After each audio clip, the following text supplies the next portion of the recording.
on va vous faire porter le masque jusqu'au printemps par n'importe quel prétexte. Quand Olivier Véran est très fier de dire on va faire 1 million de tests par semaine, je dis stop. Faire des tests en population générale, c'est complètement stupide. En médecine, j'ai toujours appris ça en microbiologie, en épidémiologie. Les tests PCR doivent être ciblés sur les gens qui ont des signes cliniques ou leur entourage. Et donc, 1 million de tests par semaine, ça veut dire 30 000 faux cas qui sont des faux positifs. C'est-à-dire qu'il n'y a pas de virus, mais le test est faussement positif. Puis, il y a quand même des gens qui ont vraiment le virus. Donc, on en rajoute à peu près 20 000, je pense, qui ont le virus.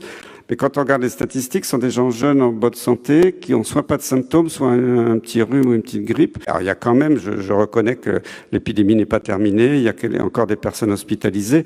Mais maintenant, des personnes hospitalisées, j'en ai 6 dans mon service. Avant, j'avais un bâtiment plein sur plusieurs étages avec des dizaines de médecins volontaires, même des chirurgiens qui étaient venus nous aider. Bon, maintenant, il y a un médecin ou deux qui gèrent 6 malades. On instrumentalise la peur.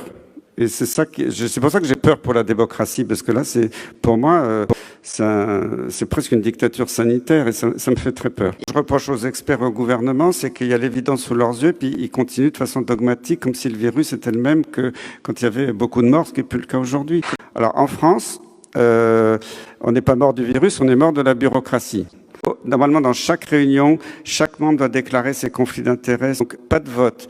Pas de déclaration des conflits d'intérêts. C'est en totale contradiction avec le règlement du Haut Conseil de la Santé publique. Vous vous rendez compte qu'un ministre ait accepté ça? Et quand j'ai dit publiquement qu'il n'avait peut-être pas fait attention, qu'il s'était trompé, il a dit non, les liens d'intérêt, c'est légal. Et qu'il y avait des membres de la commission, dont le président, ont des conflits d'intérêts majeurs. Ils auraient même pas dû siéger, ils auraient dû se retirer parce que, de mon temps, si un des membres avait un lien d'intérêt majeur avec un sujet à l'ordre du jour, il pouvait donner son avis au début, mais après, il devait, si c'est sur les sujets chauds, il quittait la salle, il participait pas au vote et à la décision. Là, il aurait fallu que le président, le vice-président, représentant de l'Institut Pasteur, des gens éminents dans la commission, se retirent. Donc là, il y a eu un manquement très grave dans le fonctionnement de nos institutions. J'étais président du comité technique des vaccinations pendant 15 ans. J'ai eu des sollicitations des fabricants de vaccins, vous imaginez bien. Ouais. Et ça, j'ai toujours refusé. Et progressivement, j'ai supprimé tous les liens avec l'industrie. Mais je sais comment ça marche. Et c'est des sommes qui sont énormes. Alors, le problème, quand la loi Bertrand était très utile pour que ce soit plus transparent, il y a le site Transparence Santé où les gens déclarent ce qu'ils ont gagné. Mais ils sont obligés de déclarer. Alors, il y a eu, malheureusement, l'industrie pharmaceutique a fait un lobbying pour que dans les décrets d'application, on ne mentionne que les frais de bouche. C'est-à-dire, bon, l'avion, l'hôtel et les restaurants. Alors, certains, naïvement, déclarent le reste, mais il y en a qui ne déclarent pas. Ils ne sont pas tenus de déclarer les honoraires, le montant des contrats.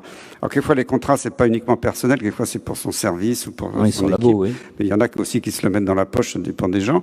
Et ça, ces sommes n'apparaissent pas. Donc les sommes que vous voyez déjà, c'est pas les sommes réelles.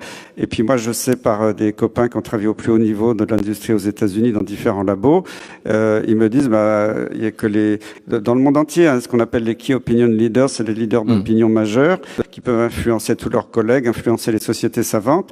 Et ils touchent beaucoup plus sur des comptes offshore qui sont non déclarés. Alors j'ai pas de preuves, je peux pas dénoncer un tel ou tel labo, mais je sais que ça existe. Et moi, pour en avoir discuté avec même des journalistes qui ont fait des travaux d'investigation avec des hommes politiques, ça existe dans d'autres domaines que la santé.